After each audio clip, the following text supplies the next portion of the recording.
Oke, assalamualaikum warahmatullahi wabarakatuh. Selamat pagi, selamat siang, selamat malam, dan selamat bahagia untuk kita semua.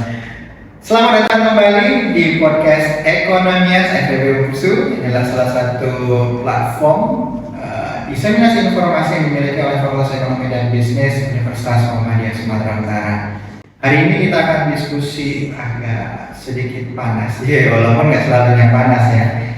Kebetulan hari ini saya yang kemudian jadi moderator atau jadi host lah ya kalau bahasa agensinya seperti sekarang ini. Jadi saya Lara Rusani, kebetulan saya dosen di Prodi Manajemen FEB UNSU.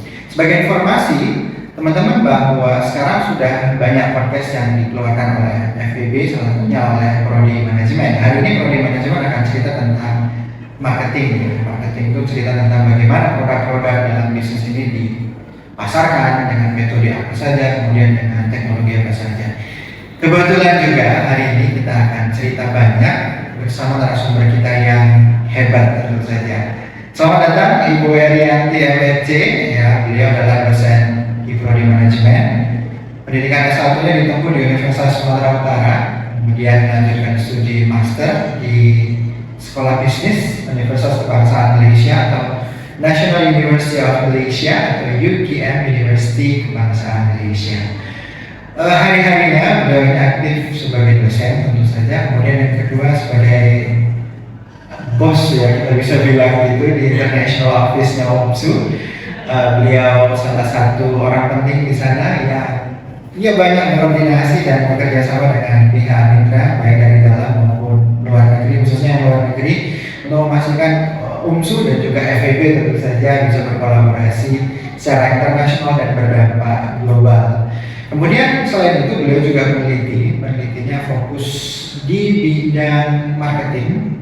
Dari beberapa diskusi yang kami lakukan, beliau fokus di nano influencer. Di samping juga beliau juga fokus kepada perkembangan ekonomi mikro dan makro di lingkungan baik itu nasional maupun internasional. Oke, mari kita sambut bersama-sama, sambut ya Ibu Herianti. Apa kabar Bu Herianti? Alhamdulillah baik. Terima kasih Pak Agus sudah diundang untuk podcast ini. Siap, kita sudah lama mengundang Bu Herianti dan kita menunggu jadwalnya yang sangat amat padat karena beberapa hari belakangan saja beliau sudah mungkin 3 kali ya ke Malaysia dalam 1 minggu ya. Iya, untuk urusan kampus. Masya Allah, luar biasa.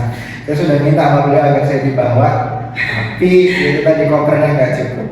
Oke Bu Herianti, sekarang kita cerita tentang digital marketing, lebih spesifiknya tentang influencer marketing gitu kan. Dengan maraknya media sosial, kemudian kayaknya semua orang hari ini ya, terutama mereka yang disebut Gen Z atau generasi Z ini sudah memiliki akun media sosial. Sedikit sebanyak pasti mereka akan terpapar dengan apa-apa aja konten yang ada di dalam media sosial itu. Sehingga marketing menemukan cara baru, new ways of marketing gitu kan. Dan cara yang terbaru adalah menggunakan media sosial. Dan di dalam media sosial itu menggunakan kita sebut influencer lah ya, orang yang banyak followernya, kita bisa juga disebut sebagai selebgram. Itu biasanya kalau ada lihat Ibu Yanti ya, walaupun sudah masih Gen Z ya. Oh, kebetulan saya mungkin Gen Z lagi. Sudah nggak Gen Z. Millennial generation. Oke, tapi ngerti banyak lah tentang Gen Z ya. Sedikit. Oh, sedikit ya. Itu kan banyak ya Bu, informasi-informasi yang diterima, promosi-promosi melalui influencer atau selebgram. Kalau Ibu melihatnya itu sebagai sesuatu yang wajar atau ya akhirnya mendorong Ibu untuk ini bagus gitu kan apa yang dikatakan influencer, atau memang merasa ini cerita-cerita influencer aja nggak betul. Itu gimana Ibu menanggapinya? Oke, baik. Terima kasih Pak Agus. Mungkin kita lihat saat ini ya bahwa influencer itu banyak ya menyebar. Mereka itu mempromosikan produk-produk dari mitra-mitranya. Jadi kalau saya tadi pertanyaannya apakah saya ikut terinfluence gitu kan? Nah, apakah detektor marketingnya itu jalan apa tidak? Gitu. Nah, sebenarnya saya mungkin tidak langsung akan check out nih barang. Contohnya misalnya saya scrolling ada influencer yang mempromosikan skincare misalnya. Oke, saya lihat, oke ini bagus, tapi bukan karena di influence-nya, oleh si influencer itu saya langsung membeli, tidak. Tapi saya investigate lagi, saya sebagai investigator lah, jadi saya lihat ininya komentarnya, saya lihat penilaiannya, dan mungkin seberapa banyak lakunya. Juga kan kita tidak bisa melihat produk itu bagus apa tidak hanya sekedar di promosikan atau didemokan selama 1-2 menit aja gitu. Jadi bukan berarti saya menolak, saya tidak kebal dengan influence, tapi lebih ke investigate. Ya kan apakah ini memang betul nih produknya, kan kita bisa lihat di review-reviewnya gitu. Jadi nggak serta merta ya langsung check out gitu kalau misalnya nggak perlu ada tadi ya investigasi. Tapi kebanyakan Gen Z sekarang nggak kayak gitu, dia kayak apalagi udah banyak komen yang banyak, reviewnya oke gitu kan, ya langsung check out aja gitu. Tapi kalau dari sisi perusahaan, apakah orang-orang awam ya, kalau Bu Yanti kan tentu saja bukan orang awam, bukan punya latar belakang pendidikan yang cukup baik terkait dengan marketing ini, terkait dengan influencer marketing. Tapi bagi orang awam, menurut Ibu gimana? Apakah mereka juga gampang terpengaruh atau ya cerdas juga? Kayaknya sekarang netizen ataupun para pembeli konsumen itu sudah cerdas ya, gitu kan. Apalagi didukung sekarang ada namanya kolom komentar. Betul. Nanti memang ada influencer percaya infokan tadi bahwa netizen ataupun konsumen itu sudah sangat cerdas sebenarnya. Mereka akan melihat komentar-komentar ini bagus apa tidak gitu. Jadi tidak serta-merta mereka itu langsung beli, tidak. Juga sekarang dibantu kan influencer marketing itu kan mempromosikan produk. Nanti kemudian mereka mengarahkan kita untuk check out dari misalnya e-commerce. Di e-commerce itu para konsumen bisa melihat ratingnya berapa dan sebagainya. Jadi tidak serta-merta juga si konsumen, walaupun mereka tidak mempunyai latar belakang pendidikan manajemen marketing misalnya, kayaknya sekarang sudah tidak mudah lagi. Bahkan kalau untuk Gen Z itu ada namanya bullshit detector. Nah, Gen Z ini sangat anti yang namanya iklan sebenarnya. Jadi mereka itu tidak mau apa sih ini gitu. Nah, itu sebenarnya sesuatu yang membahayakan bagi si influencer. Swipe langsung swipe gitu kan. Artinya ketika si Gen Z ini men-swipe di 1-2 detik pertama, si algoritma ini akan menganggap bahwa oh ini sampah digital ini, tidak akan muncul lagi nanti gitu. Jadi kalau Gen Z ini memang betul-betul mereka tidak akan mau langsung terpengaruh, ini iklan gitu. Jadi mereka akan mendetek sendiri gitu. Jadi mereka kita sebutnya bullshit detector gitu ya untuk marketing ini gitu. Oke.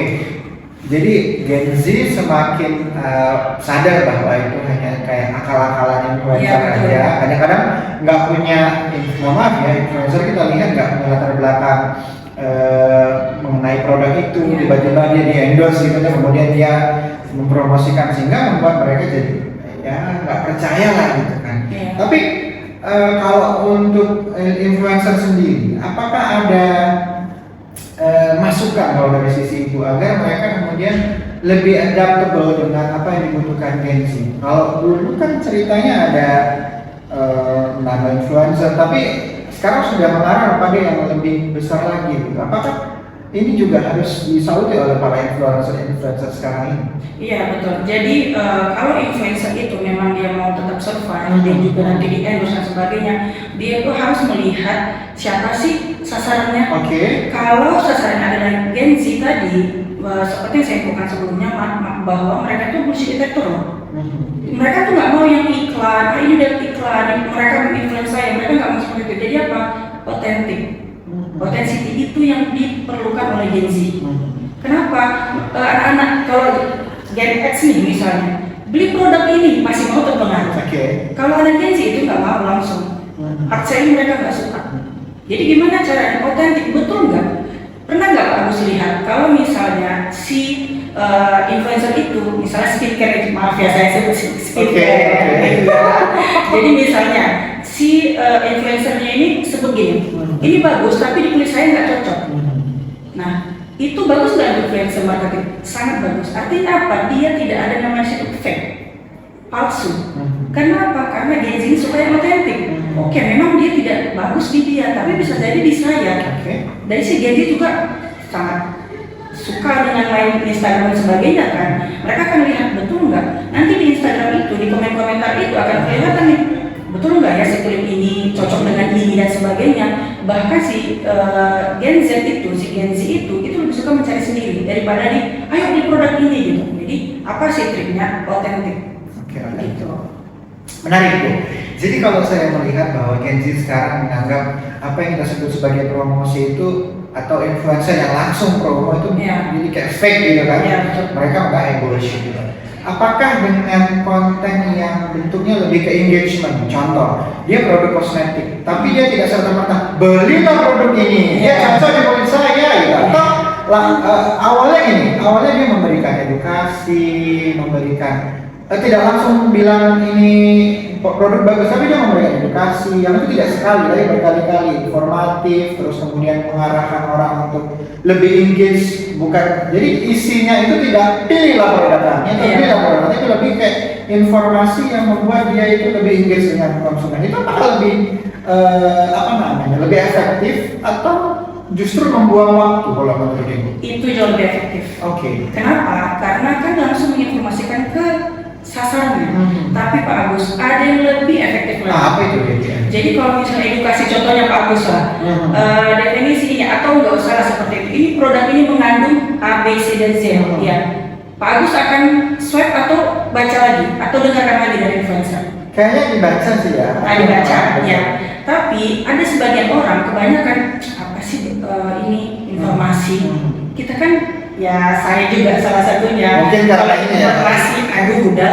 Tapi kalau kita buat seperti storytelling, nice. kenakan ke hati si sasarannya, si konsumen itu akan lebih efektif Pak Agus daripada tadi beli produk ini atau yang lebih softnya lagi, misalnya edukasi. Bukan, edukasi itu bisa di belakangan. Tapi yang pertama adalah storytelling. Kenapa kita perlu itu? Nice. Karena seseorang itu kan kita lagi sakit perut misalnya, contohnya ada obat sakit perut, beli produk ini biar perutnya tidak sakit. Bapak beli nggak? Tidak. Tapi ketika dia menyebutkan ketika saya mau ke kampus tiba-tiba perut saya sakit, dijelaskan seperti apa perutnya, tiba-tiba dia juga bilang untung ada kawan saya belikan ini misalnya, orang akan merasa itu sama seperti kisahku 2 minggu lalu walaupun mungkinnya nggak ke kampus. Ya, kita ini sebagai manusia butuhkan kesakitan kita itu, penderitaan kita divalidasi. Benar. Berarti masuk dari storytellingnya gitu.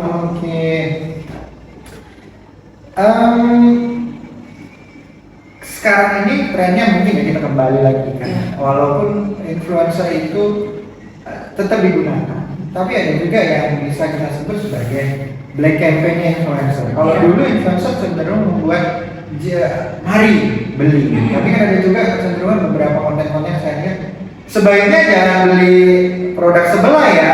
Dia tidak langsung men-state produk dia bagus, tapi dia bilang jangan beli produk sebelah ya. Itu kan kayak sama aja dia bilang jangan beli itu gitu.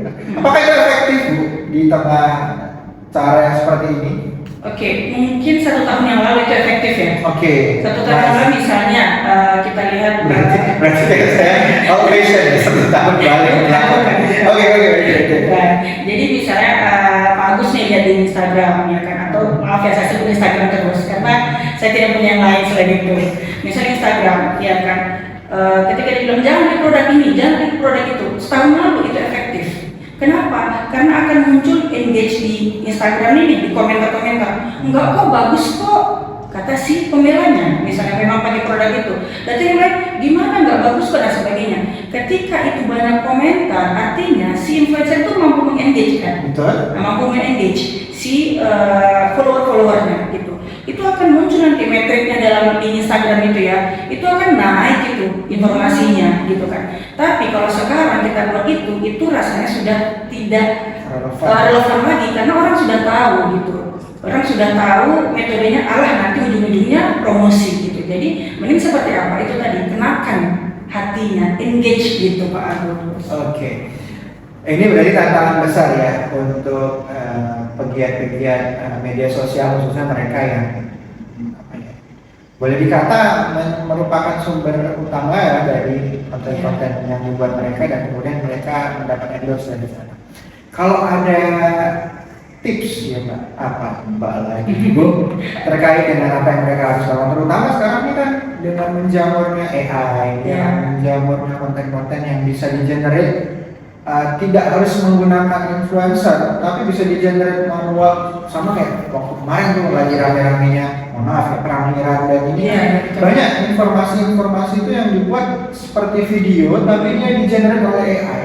Dan saya, walaupun saya bukan gengsi, saya merasa itu cukup informatif dan membuat saya engage, sehingga nanti algoritma Instagram itu menunjukkan atau memunculkan ya di pencarian saya itu info-info yang seperti itu, sejenis itu gitu. Dengan adanya tantangan baru ini, kalau dari sisi influencer, pertama dari sisi influencer apa yang mereka harus lakukan, kemudian dari sisi pebisnis juga, apakah lebih memilih AI driven promotion atau lebih ke influencer?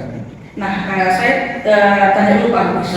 Pak Agus, ketika ada promosi ini kita sebutkan dalam bisnis ya, dalam lingkup bisnis. Pak Agus, ketika ada seorang manusia nih menjelaskan rasa sakitnya kemarin, misalnya kita sakit perut tadi, menjelaskan sakit perutnya, ya kan, rasa yang betul-betul detail diinformasikannya dari mimik muka dan sebagainya, ya kan, itu apakah Pak Agus lebih percaya si influencer ini atau si AI tadi? Kira-kira gimana? Kalau saya sih ya, ini pandangan saya pribadi ya gitu. Saya kok lebih percaya AI. Mungkin ada juga orang yang lebih percaya.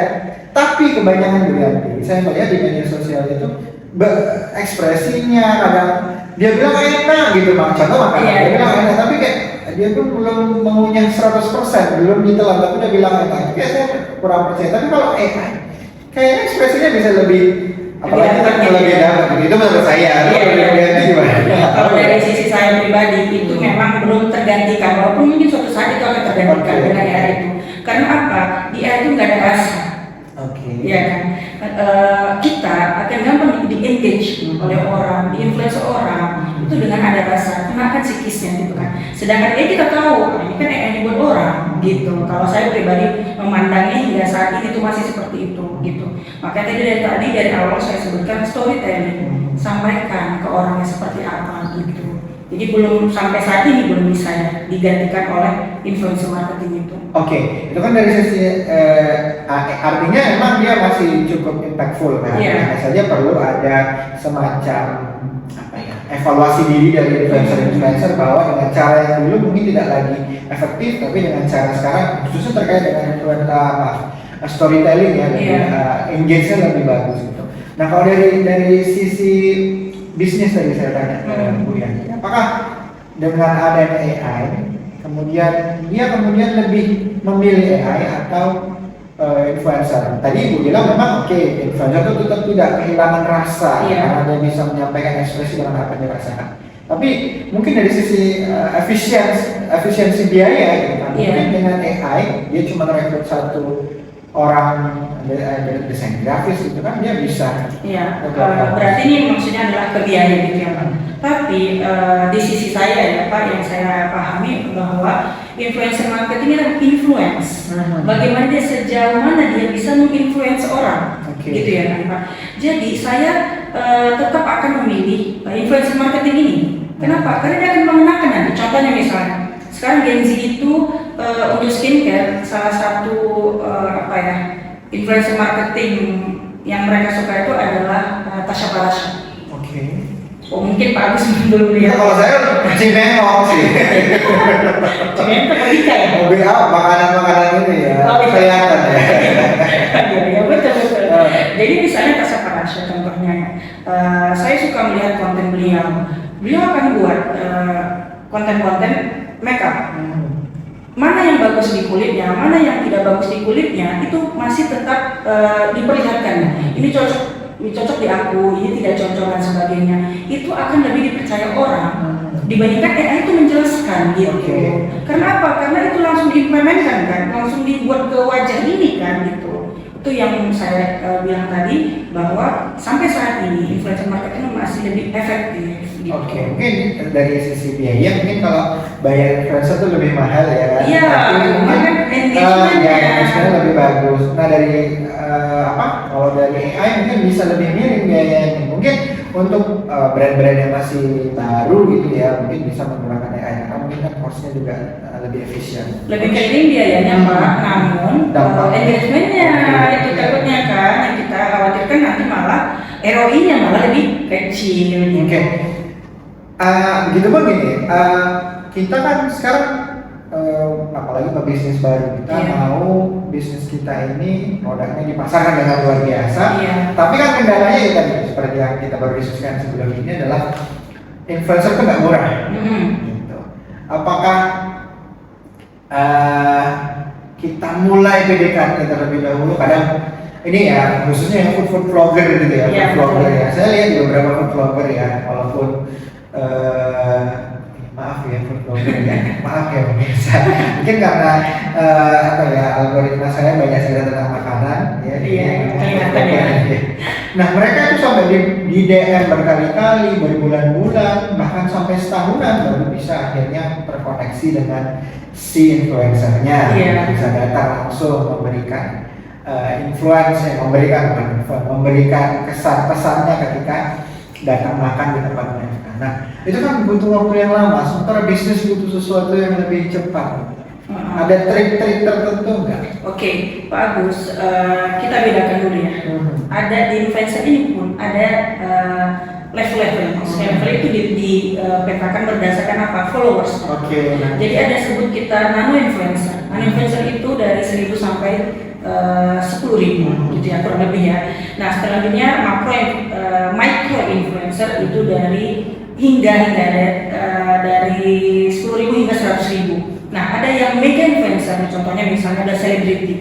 Nah seperti yang Bapak sampaikan tadi, Pak Agus sampaikan, itu butuh berbulan-bulan gitu ya kan. Itu karena kita mau berkolaborasi dengan yang mega influencer tadi. Tapi kalau kita buat yang nano influencer, biasanya mereka kan jobnya masih lebih sedikit. Nah, kalau dari sisi marketingnya saat ini sebenarnya kita itu lebih efektif loh menggunakan nano influencer. Kenapa? Pertama, efisiensi, lebih murah pastinya kan? Iya tentu, itu yang paling penting ya. Baru memulai usahanya jadi penting. Tiba-tiba udah mengundang selebritis untuk endorse makanannya misalnya. Itu pertama, nano influencer. Yang kedua micro tadi. Kenapa kita undang mereka atau berkolaborasi dengan mereka? Pertama murah. Yang kedua, jangan salah kita, bukan berarti followers yang banyak itu artinya produk kita laku besar, tidak. Kenapa? Apakah ini menurut penelitian saya juga ya Pak Agus dengan mahasiswa, bahwa mega influencer itu tidak terlalu tahu loh tentang produknya. Kenapa? Dia sudah sibuk ya kan, dan belum tentu juga itu digunakannya. Sedangkan nano influencer dia bagaimana dia mengikat followernya ini tadi. Dia juga lagi butuh ya sebenarnya. Iya, kan masih merintis ya, masih bukan lagi merintis ya Pak Agus ya. Jadi masih merintis ya kan. Jadi dia si nano influencer atau si micro influencer ini budgetnya lebih murah, dia juga mengengage si followernya, dia akan lebih takut loh followersnya hilang. Iya kan? Dan dia akan lebih dekat dengan followersnya. Saya tanya, kira-kira ada 5 konsumen yang bertanya tentang produk yang dipromosikan, A dipromosikan oleh influencer, B mega influencer. Kira-kira siapa yang paling cepat dibalas? Yang nano. Nano. Artinya apa? Engagementnya antara si influencer dengan si konsumen itu lebih tinggi nano influencer. Akhirnya apa? Di Instagram tadi ya misalnya ya kan, di Instagram itu algoritmanya akan naik karena banyak komentar nih kan. Karena kita merasa senang dong kalau dijawab, ya kan. Terus ditanyakan, contohnya vlogger lah seperti Pak Agus bilang tadi, itu di mananya Kak? Kita tanya nih, itu di mana? Enak nggak? Itu makanan oily nggak dan sebagainya? Itu akan dijawab. Artinya apa? Dia mengikat siapa? Si konsumennya, gitu kan? Si followernya. Makanya sering kita lihat makanan itu di mana dia diletak alamatnya? Di awal atau di akhir? Di nano influencer. Di akhir kan? Kenapa? Karena di algoritma itu yang paling penting bukan followers count-nya, tapi apa? Viewersnya, seberapa banyak komentarnya. Komentar pun mega influencer pasti banyak, tapi komentar yang relate dengan produk itu. Bayangkan saja misalnya Pak Agus ada uang sekepok lah ya, banyak lah artinya ya. Nah, Pak Agus akan memilih dipromosikan oleh satu media influencer atau 15 influencer, contohnya. Oh, saya milih 15 influencer. Good, itu pilihan yang tepat. Kenapa? Contohnya, mana lebih efektif? Pak Agus bisikan ke dosen-dosen FEB. Aduh. Oke. Pak Agus bisikan, Pak Agus nih misalnya buka kedai kopi, ya kan, atau kopi shop lah di Kota Medan. Pak Agus mana lebih efektif? Pak Agus buat di jalan baliho besar, Agus Coffee, atau Pak Agus bisikan ke teman-teman yang lain. Saya buka kopi, info ke yang lainnya, mana lebih efektif? Iya, bisik-bisik tetangga. Bisik-bisik tetangga. Kenapa? Ada ikatan Pak Agus dengan teman-teman yang lain. Teman yang lain ada ikatannya, snowball Pak Agus. Oke. Kira-kira seperti itu. Jadi kesimpulannya walaupun besar, ya mega influencer bukan berarti selalunya berdampak, maka biayanya tinggi ya kan, tentu saja. Dan proses komunikasinya juga mungkin agak sulit ya, kalau dia susah, ataupun kalau misalkan langsung ke dia, biasanya melalui manajernya yang harus menyesuaikan jadwal kan. Oke, jadi tipsnya ya bagi teman-teman yang sekarang baru mau mulai bisnis, besar bukan berarti itu bagus ya. Maksudnya dalam hal ini influencer yang gede-gede banget dan cetak birunya banyak. Cuma satu cetak birunya Pak Agus. Artinya kalau birunya banyak dengan luar biasa pendukungnya, ya kan bukan berarti juga itu berdampak langsung. Ya. Karena kalau sekarang dari hemat kita, menurut Claudia Duyanti juga bahwa engagement itu yang paling penting. Ya kan, begitu juga dengan hubungan sebenarnya sih. Karena hubungan antara kita dan konsumen itu ya memang hubungan yang harus dijaga. Ya kan kalau mereka sudah loyal, mereka datang lagi dan jatuh cinta terus kepada kita. Betul Pak Agus. Oke, Bu Yanti. Mungkin kita akan masuk pada sesi-sesi terakhir ya dalam diskusi kita atau podcast kita belakangan. Nah, untuk influencer yang sudah besar, mereka sebenarnya kan ada nggak ada kita karena sudah banyak yang mau gitu kan, jadi relatif mereka tetap di atas, jadi in term of rate ya. Tapi dampak seperti yang Bu Yanti sampaikan tadi untuk engagement masih tidak begitu. Tapi tetap saja mereka masih terasa berdampak gitu, ataupun impactful terhadap proses engagement.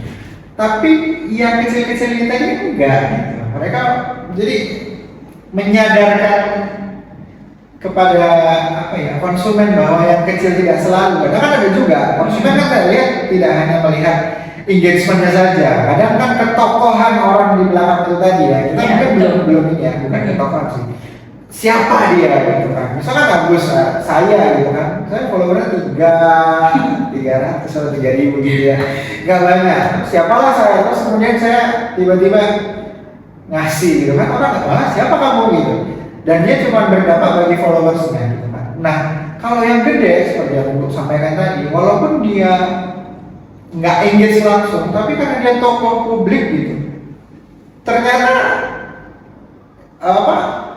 informasi yang di-share dia tidak hanya pada followersnya, tapi di luar followersnya gitu. Itu gimana? Apakah ini berkebalikan dengan statement Bu Yanti yang tadi? Oh tidak berkebalikan. Jadi kenapa bisa si mega influencer ini di-invite atau diundang di kolaborasi, ya kan? Itu strateginya untuk apa? Strategi dari Sipo bisnis ini untuk memperkenalkan luas sebenarnya. Oke. Memperkenalkan luas, tapi untuk engagementnya, untuk membeli secara langsung produk siapa, produknya ini, ya kan, itu melalui influencer. Karena apa mungkin si mega influencer itu yang besar sampai detail membalasnya seperti saya sampaikan tadi gitu kan? Atau apa mungkin dia sampai betul-betul kita percaya itu dipakainya? Tidak kan? Tapi untuk memberitahu halayak ramai bahwa produk ini eksis, produk ini ada, oke, itu efektif. Tapi kalau untuk menghasilkan, kita sebutkan ada mengetahui dan menghasilkan. Mana lebih penting Pak Agus? Mengetahui atau menghasilkan? Menghasilkan. Kalau menghasilkan nama dan influencer. Oke. Jadi kalau dalam pelaksanaannya sendiri, sebaiknya bisa juga sebenarnya dikolaborasikan. Artinya dia di nama influencer juga main, dia juga kalau bisa di mega influencer. Ya paling enggak kalau nggak masuk dalam posannya, dia masuk ke story-nya. Bisa juga. Itu mungkin lebih efektif, atau menurut Ibu yang sendiri-sendiri itu jauh lebih efektif? Kalau saya pribadi saat ini, apalagi Gen Z, kita sebut Gen Z tadi yang mereka mau buat bisnis atau mereka sebagai startup, itu lebih efektif si nano itu tadi. Ya, dari sisi efisiensi juga kan pastinya. Yang kedua itu tadi bisa lebih cepat untuk manajemen tadi. Itulah, kalau saya memang itulah pendapat saya saat ini, yang memang nanti mudah-mudahan si followersnya ini, si followers dan si viewersnya dari si non-influencer ini bisa membeli produk itu. Kan kita kunci tadi menghasilkan. Bayangkan saja Pak Agus, satu hari produk Pak Agus misalnya dari non-influencer, mega influencer dipromosikan satu kali, karena kan biayanya mahal, satu kali dibandingkan produk Pak Agus dipromosikan selama 1 bulan kali 15, karena tadi 15 influencer tadi kan, satu mega influencer biayanya sama dengan 15 non-influencer, mana lebih bagus hasilnya? Kembali lagi ke sana ya. Gitu Pak Agus. Apalagi udah pemula ya. Ya, dan pastinya adalah untuk startupnya, pebisnis baru khususnya Gen Z, yang paling utamakan adalah kepercayaan. Ya kan? Kepercayaan dari si konsumennya itu terhadap si nano influencernya. Gitu. Jadi tips dari saya pribadi untuk pebisnis baru khususnya Gen Z, lihat seberapa dekat juga ya kan, dan juga seberapa percaya sih sebenarnya si konsumen ini terhadap si influencernya itu. Lihat aja di komennya. Lihat aja di komennya, kemarin tuh nggak enak, ini tukang bohongin nih influencernya, itu sebaiknya dihindari. Oke. Mungkin terakhir. Memilih influencer, apakah memilih karena prestasi atau memilih karena sensasi? Oh, dari sisi bisnis. Kalau saya prestasi. Sensasi itu 1 bulan 2 bulan meredup bagus. Kalau prestasi dia akan ada karya lagi. Maksudnya karya kalau si influencer ya, dia akan bisa nih membuat produk kita ini bagaimana cara dia mempromosikannya dengan baik. Dibandingkan sensasi, hari ini dia nangis dan sebagainya, besok udah meredup.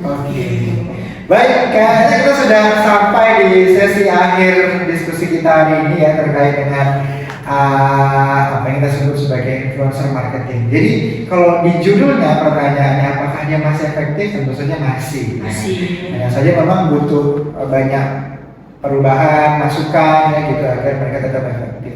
Tapi kalau ke depan juga kita melihat trennya juga masih cukup oke lah ya influencernya. Hanya saja itu kalau tidak mau berubah ya nanti mungkin akan ditinggalkan oleh para AI, apalagi AI semakin luar biasa. Ini mungkin kita justru hari ini kan, 2 hari yang akan datang kita nggak tahu. Kemarin kan kami kebetulan baru diskusi tentang AI dengan Bu Yanti, dan memang sangat mencengangkan ya apa yang dilakukan oleh AI ya.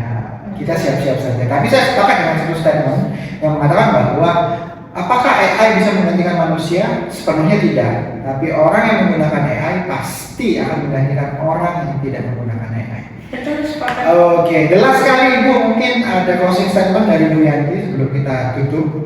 Oke, closing statementnya mungkin khusus influencer marketing ini tadi ya, dari sisi influence-nya, bangunlah, binalah gitu kan diri kita sebagai influencer ini yang dipercaya oleh orang gitu ya. Jangan sekali-sekali membuat karena memang kita mau butuh uang tadi gitu kan, kita mempromosikan suatu produk yang memang itu tidak betul gitu ya. Karena untuk sisi pebisnis startup gitu ya, influencer marketing khususnya nano dan micro itu efektif. Kenapa? Dari sisi biaya dan engagement mereka itu akan menghasilkan check out di produk kita. Gitu. Oke, luar biasa sekali. Tepuk tangan dulu untuk Bu Yanti, walaupun cuma 2, ada 2 di belakang. Ada 3.000 orang di belakang ya. Sangat luar biasa. Berharap apa yang kita share hari ini itu bisa memberikan dampak ya. Walaupun kita tahu ya, kita masih dalam lingkup yang kecil, tapi kita berharap ini dampaknya bisa jadi luar biasa. Dan mungkin bisa dilakukan oleh influencer di luar sana agar agar mereka mendapatkan perbaikan. Bagi yang tidak engage, harus lebih banyak engagementnya. Bagi yang tadi sudah mega, juga bagi calon-calon pebisnis baru, khususnya mahasiswa di Fakultas Ekonomi dan Bisnis, khususnya lagi prodi manajemen, ini semoga menginspirasi teman-teman sekalian. Bagi yang hari ini masih belum menentukan pilihannya untuk kuliah di mana, yuk datang ke FEB UNSU, pilih prodi manajemen. sudah terakreditasi unggul, kemudian sudah terakreditasi FIBA A dari Jerman, loh, bukan yang kaleng-kaleng nih kalau orang Medan bilangnya, dari Jerman. Tentu saja ini menunjukkan kita punya kualitas, kita punya reputasi, dan teman-teman menjadi bagian dari ekosistem global dari pendidikan di Indonesia. Terima kasih Bu Yanti, Terima kasih, Pak Agus. sampai ketemu lagi, nanti kita bisa diskusi lagi ya. Oke. Dari kami sudah, terima kasih, sampai jumpa kembali ekonomian. Assalamualaikum warahmatullahi wabarakatuh.